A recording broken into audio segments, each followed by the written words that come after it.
Assalamualaikum warahmatullahi wabarakatuh. Perkenalkan, saya Muhammad Faruk Rahman Maula. Kali ini akan mencoba menjelaskan tentang final project dari kursus Data Analis dan Data Science dari Career Generator. Nah, final project-nya ini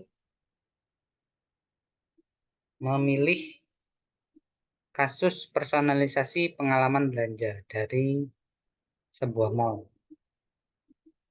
Nah, selanjutnya ini langkah data analytics-nya. Pertama, dimulai dari ask, yakni buat pertanyaan dan tentukan permasalahan. Selanjutnya, prepare, yakni mengumpulkan data dan menyimpan informasi. Selanjutnya, proses membersihkan data dan memeriksa informasi. Selanjutnya, yakni tahap analisa data untuk menemukan pola hubungan dan tren. Tahap pertama, yakni data understanding. Ajukan pertanyaan untuk memahami data. Pertama, siapa segmentasi pelanggan di mall? Yang kedua, barang apa yang paling banyak terjual? Yang ketiga, bagaimana tren penjualan mall? Yang keempat, di mana pendapatan mall terbesar? Lalu langkah selanjutnya yakni data preparation. Data preparation ini diambil dari data source dari google.com, yakni customer shopping dataset ini. Nah, ini nanti bisa di-download customer shopping datasetnya. Nanti CSV-nya dimasukkan ke sini. CSV-nya customer shopping data.csv, nanti di codingan ini pd read csv, masukkan nama CSV-nya. Nanti akan menghasilkan nama kolom dan isi kolomnya. Selanjutnya ini df info, yakni nama kolomnya terdiri dari 10 ya, 10 kolom mulai dari invoice. Ini diawali 0 tapi ya. Lalu selanjutnya ini tipe data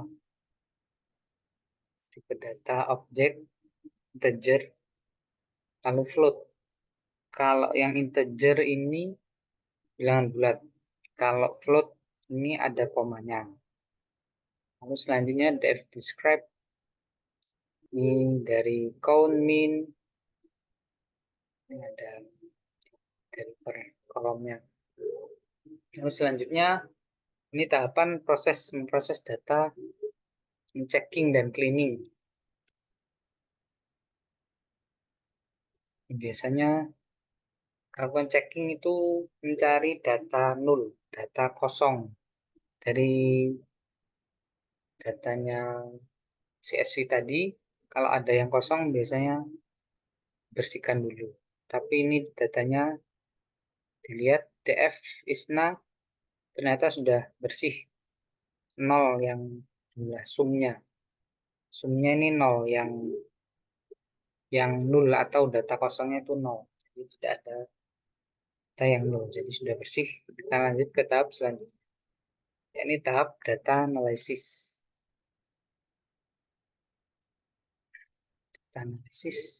Yang pertama, segmentasi pelanggan di mall. Yang kedua, kuantiti barang yang terjual. Yang ketiga, tren penjualan mall. Yang keempat, revenue masing-masing mall. Untuk analisa data untuk menemukan pola hubungan dan tren. Berikut tahapannya. Ini awal dipisah dulu dari invoice date. Invoice date itu diambil bulan dan tahunnya, year dan month-nya.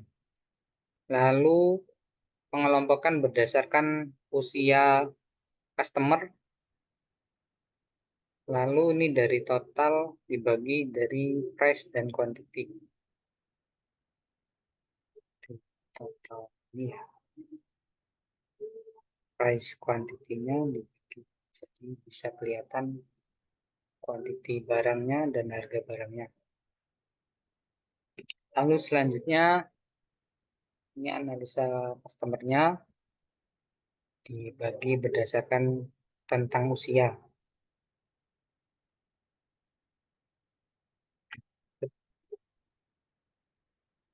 Grafiknya, grafik batangnya. Grafik batangnya nih dimulai dari rentang 18 sampai 25, lalu 25 sampai 35 dan seterusnya. Ini paling banyak di rentang 35 sampai 45 dengan usianya hingga 19 ribuan, 1000 orang. Untuk selanjutnya ini total pengeluaran dari masing-masing rentang usia. Karena yang 35 45 tadi banyak, jadi pengeluarannya customer pada rentang usia segitu juga banyak. Selanjutnya ini di sini analisa gender customer, yakni perempuan dan laki-laki. Nah, ini ada kode warnanya. Kode warna untuk perempuan pink, untuk laki-laki biru. Untuk perempuan ada 60%, laki-laki 40%. Ini untuk total pengeluarannya per gender. Nah, yang banyak 60% itu wanita, maka pengeluarannya banyak juga. Banyak dari yang laki-laki. Lalu selanjutnya, ini kategori barang yang dibeli masing-masing gender. Nah, yang paling banyak pembelian clothing atau pakaian. Lalu diikuti oleh cosmetics dan food and beverage, pemakanan dan minuman. Lalu dilanjutkan analisa kategori pembelian. Nah, ini kategori barangnya dan jumlahnya, kuantitinya. Nah, untuk kuantiti menggunakan pie chart. Ini clothing sebesar 34,7%, lalu diikuti dengan kosmetik sebesar 15,2% dan food and beverage 14,8% dan seterusnya. Nah, ini untuk selanjutnya yakni berdasarkan price, berdasarkan harga per kategori barang. Seperti ini. Jadi yang paling banyak itu pendapatan dari clothing, yakni sebesar 45,3%, lalu sepatu sebanyak 26,4% dan barang teknologi sebanyak 23%. Nah, ini jadi tidak berbanding lurus antara banyaknya pendapatan dari sebuah kategori dengan jumlah penjualannya. Contohnya di food and beverage ini, jumlah pendapatannya itu tipis karena food and beverage ini marginnya biasanya tipis karena ada risiko busuk ya makanan dan minuman itu. Jadi margin tipis agar cepat laku. Nah, ini meskipun jumlahnya banyak, tapi marginnya tipis. Pendapatannya tipis, untungnya sedikit. Sedangkan di teknologi meskipun penjualannya cuma 5%, namun pendapatannya bisa besar, yakni 2-3%. Untuk sepatu juga seperti itu, karena harganya mahal, teknologi dan sepatu. Sedangkan kosmetik ini meskipun banyak, juga murah juga. Nah, seperti itu, bisa ada batas expirednya. Ini untuk selanjutnya yakni metode pembayaran atau payment method masing-masing customer. Nah, yang terbanyak ini customer melakukan pembayaran secara cash atau tunai, diikuti dengan credit card, lalu debit card. Selanjutnya yakni jumlah pendapatan per tahun. Ini dihitungnya berdasarkan price year-nya dan year-nya. Yang terbanyak ini di tahun 2021 sebanyak 45,6%. Lalu ada kenaikan sebesar 0,1% di tahun 2022 dan turun jauh drastis di tahun 2023. Sebanyak 8,5% saja pendapatannya.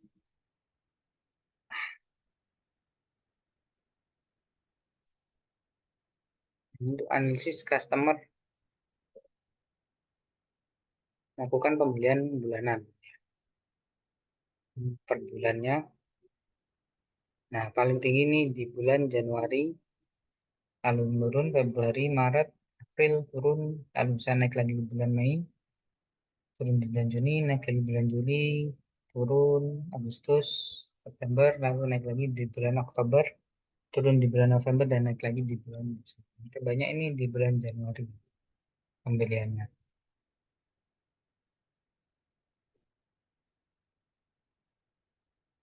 Ini untuk pendapatan bulanan berdasarkan mall, jadi dibagi kategori mallnya, dibagi apa cabang mallnya. Ini yang terbanyak ini yang ungu ya, ungu ungu gelap. Ini ungu gelap itu Mall of Istanbul, disusul dengan ungu cerah yakni Canyon. Mall Canyon. Ini naik turun di bulan Januari dari 2021 sampai Januari 2023. Ini karena sampai Januari, Februari, Maret ya, sampai bulan Maret aja tahun 2023. Tahun 2023 ini masih belum sampai full sampai Desember itu enggak, jadi masih sedikit. Jadi persenannya juga masih sedikit. Sekian presentasi dari saya untuk proyeknya. Kurang lebihnya mohon maaf. Assalamualaikum warahmatullahi wabarakatuh.